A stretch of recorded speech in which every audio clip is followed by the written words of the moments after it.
ஆதாம் ஏதேனிலே தனிமையாயிருந்து கர்த்தருடைய வார்த்தைக்கு கீழ்ப்படிந்திருந்தான். ஆதாம் தனிமையாயிருப்பது நல்லதல்ல என்று தேவனாகிய கர்த்தர் கண்டு அவனிலிருந்து ஏவாளை உண்டாக்கி ஆதாமுக்கு துணையாக கொடுத்தார். அதுவரையில் ஆதாம் தனிமையில் ஒருவனாய் கர்த்தருக்கு கீழ்ப்படிந்திருந்தான். இனி ஆதாம் தேவனுடைய வார்த்தைக்கு கீழ்ப்படிய ஏவாள் துணையாக கொடுக்கப்பட்டாள். அதாவது ஆதாம் தேவனுடைய வார்த்தைக்கு கீழ்ப்படிவதற்கு ஏவாள் துணை செய்ய வேண்டும். அதுதான் ஏவாளுடைய கடமை. ஆதாம் தேவனுடைய வார்த்தைக்கு கீழ்ப்படிய அவனுக்கு உடனடியாயிருந்தாள். எப்படியெனில், ஒரு நாள் ஆதாம் ஏவாளிடம், நாம் தினமும் அந்த நன்மை தீமை அறியத்தக்க விருட்சத்தினை கடந்து செல்கிறோமே, ஒரு நாள் அதை தொட்டு பார்க்க வேண்டுமென்று சொல்ல, ஏவாள் ஆதாமிடம், உமக்கு பைத்தியம் பிடித்து விட்டதா? உம் தேவனாகிய கர்த்தர் அதை குறித்து தொடவும் கூடாது என்று உமக்கு கட்டளையிட்டிருக்க, நீர் இப்படி அறிவின்மையாய் சிந்திப்பானேன்? உம்முடைய ஜீவனுக்கும் என்னுடைய ஜீவனுக்கும் விரோதமாய் இனி நீர் இப்படி சொல்லாதிருப்பீராக என்று சொல்லி ஆதாம் தேவனுடைய வார்த்தைக்கு கீழ்ப்படிவதற்கு ஏற்ற துணையாய் இருந்தாள்.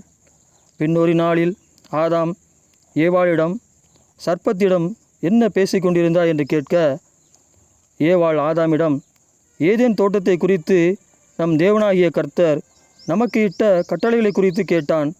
நான் அதை அவனுக்கு சொல்லி கொண்டிருந்தேன் என்றாள்.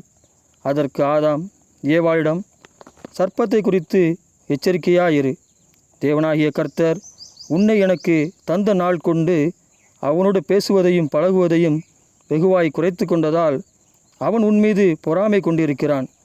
அவன் தந்திரமுள்ளவன். அவன் தந்திரத்தினால் உன்னை என்னிடமிருந்து பிரிக்க ஏதாவது சூழ்ச்சி கொண்டிருப்பான்.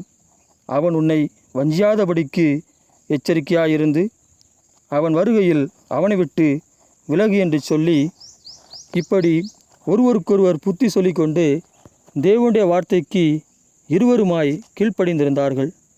இவர்கள் போலவே நீ எனக்கு துணையாளியும் உடனாளியுமாயிருந்து நான் தேவனுடைய வார்த்தைக்கு கீழ்ப்படியும்படியாய் எப்பொழுதும் எச்சூழ்நிலையிலும் கீழ்ப்படிதலை நான் பிசாசானவனுக்கு விட்டு கொடுக்காதபடிக்கு நீ எனக்கு உதவி செய்கிறவளாய் இருக்க வேண்டும். இதனால் நீ தேவனுடைய வார்த்தையை அதிகமாய் ஞாபகத்தில் வைத்திருப்பவளாகவும், என் ஜீவனுக்காகவும் உன் ஜீவனுக்காகவும் உன்னிலிருந்து பிறக்கப் போகிற நம் பிள்ளைகளுக்காகவும் பின்வரும் நம் சந்ததிக்காகவும் நீ ஜெபத்தில் எப்பொழுதும் விழித்திருக்கிறவளாய் இருக்க வேண்டும். நான் தனிமையிலிருந்து தனியாக கர்த்தருக்கு கீழ்ப்படிந்திருந்தேன். அதை தேவனாகிய கர்த்தர் கண்டு உன்னை எனக்கு ஏற்ற துணையாக கண்டு எனக்கு கொடுத்தார்.